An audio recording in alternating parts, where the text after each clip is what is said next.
Yun, good morning mga idol. Dito tayo, pipibles tayo ng puti. Ayan o. Paano ba mag-pibol? Siyempre, kailangan natin ng unang-una yung bato ng pibol. Pakikita ko sa inyo kung ano yun. Ito mga idol, ito yung gagamitin pang pibbles natin. Hindi ito siya batong pibbles, parang dinurog na marmol. Ayan o. Yan ang gagamitin natin para sa siding ng swimming pool. Yung paggagawa niya mga idol, yan, nahaluan ng white cement. Pangalawang step mga idol, ito white cement. Ayan, yan, halo natin yung white cement na yan. Yan.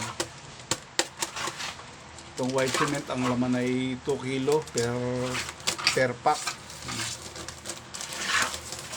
Ihalo lang yan dyan, parang naghalo ng simento.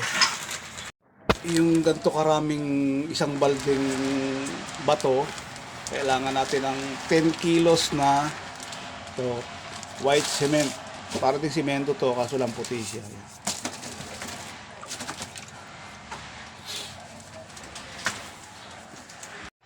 Ayan mga idol, tapos haluin siya. Yan. Haluin lang siya na maayos. Yan. Ganyan lang ang paghalo niya. Yan. Ayan. Ito yung pampilising ng swimming pool.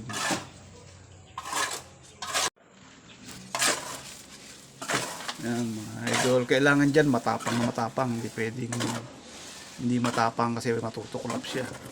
Matatanggal ang bato. Ganyan lang ang paglagay ng tubig sa kanya. Magawa tayo ng parang bulkan, butasin natin sa gitna. Ayan. Tapos saka natin lalagyan ng tubig. Medyo muna.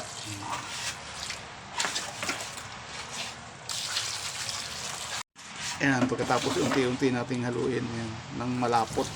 Ayan.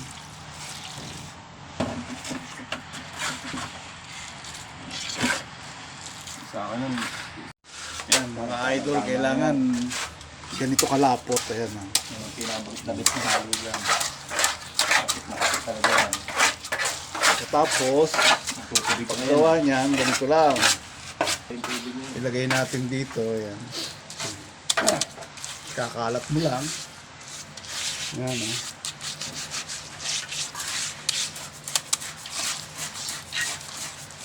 Kalat mo lang, tapos kukortehan yung mga tabihan. Ayan. Kalimitan itong ginagamit sa mga swimming pool, hagdanan.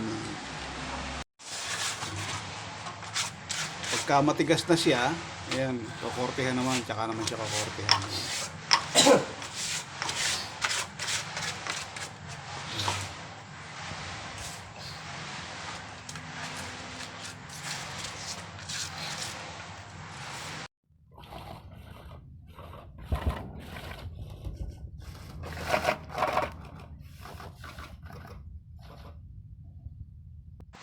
Walang yan naman tibay nun eh. Ilang beses naligo sa ulan yun nung magde-deliver ako yan.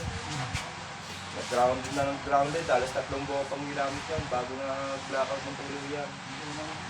Yung ginagamit sa vlog, surana. Buti nga may naiwan. Maganda rin yan. Tagal pa maluto at. So ayan mga idol, tapos na. Oh.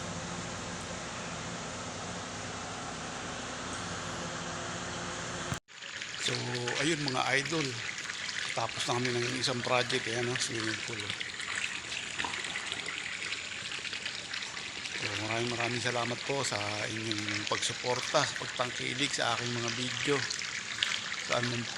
Sa mga OFW, sa mga subscribers, sa mga hindi subscriber, sa mga silent viewers, maraming salamat po sa inyong lahat. So hanggang dito na muna tayo hanggang sa susunod na video mga idol. God bless.